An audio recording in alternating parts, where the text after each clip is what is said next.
organizations. So if you see the top two components, IPS and antivirus, the vector of those two components is primarily from outside to inside. Somebody is trying to enter into a network. But the third component, which is antibot, the vector is opposite. Data comes in, somebody comes into my network, and data starts moving outside from a network. So it's an exfiltration which is happening into my organization. So these are the things which we are aware and we can address. But there are certain unknown threats for which we are not even aware. A new vulnerability has come up which has not been published by the vendor. Are we aware of those backdoors which are available? How are we going to handle those kind of things? And more than 80% of the breaches took almost a week to discover, and that is the time when there is a maximum impact which happens to our network. So what Checkpoint has done? Checkpoint has come up with a solution which is known as a threat emulation. As the name suggests, it will try to emulate the threat within its own environment, and it will take care of those zero-day attacks. What it is effectively trying to do, it is trying to bring the unknown into the known zone, work on those parts, and give you a solution. So how exactly this solution works?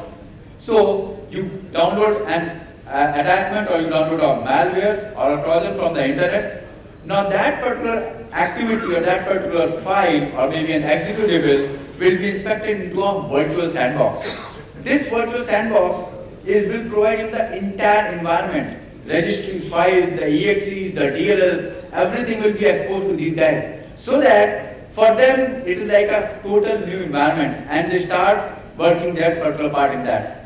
This solution framework will try to understand what exactly it is doing. And once it analyzes it, it will find out whether it is a part compliant as per the standards or not. And will try to find out whether it's a new attack or it's an existing attack. And once a new attack has been discovered, it will be updated on the fly at the gateway level, which will be blocked at the gateway. And the moment this new thing which has been come up and has been discovered will be immediately updated on the cloud of the checkpoint. Now what is the cloud of the checkpoint? The checkpoint cloud is a connectivity and is a global element done by the checkpoint where multiple sensors are deployed across the globe, which are taking the feeds from the customer environment, which are taking the feeds from different security solutions which are there from the checkpoint. So what happened that any new thing which we have discovered within the sandbox, which has not yet entered into my network, is available for all the customers worldwide using the threat cloud solution of the checkpoint. So with this, what we have done, we have tried to bring the unknown threats into the known domain.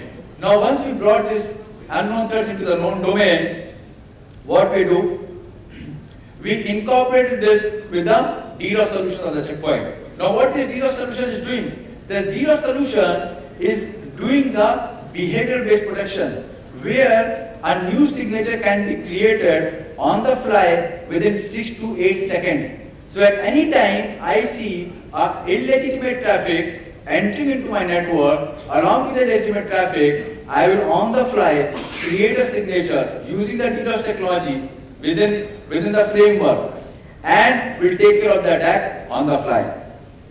So once we have these kind of things, we start collaborating them on the threat cloud of the checkpoint. Now this threat cloud of the checkpoint will be getting an updated information, the way the DDoS is learning it, what are the behavior-based patterns what DDoS has done, what are the new malwares which the threat emulation has done, it will be immediately updated onto the threat cloud. So once it gets updated onto the threat cloud, it will send the real-time updates to all the customers.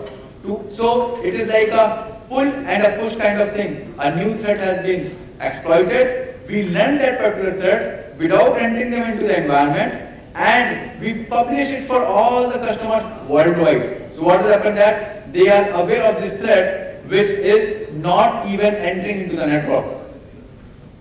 And this threat cloud is for getting the collaboration for multiple engines of the checkpoint. The engines of IPS, the engines of the antivirus, the engines of the antibot, and the engines of the and the engines of the threat termination. They all are feeding the data into the threat cloud, which is one of the biggest database that we are having in the industry to handle these malwares, the botnets, and the vulnerabilities which do exist into the environment.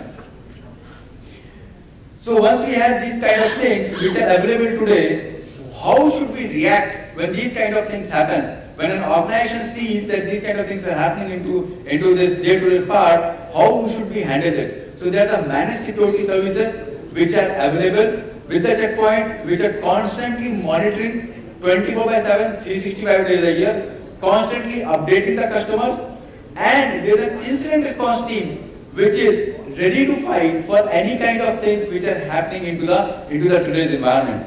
So, in summary, what we are trying to do, as I have stated at the initial level, that there are two vectors, the knowns and the unknowns. So what we are trying to do, we are trying to bring unknowns in the category of the knowns. Once they come in the category of the knowns, we are distributing it across the globe using the checkpoint threat cloud for all the customers who are using the solution base of the checkpoint. So they are fully aware about the vulnerabilities and the exploits which for them not even exist today, which they are not even aware, but their network is protected by those kind of vulnerabilities. So with this, I quickly summarize the presentation, and if we have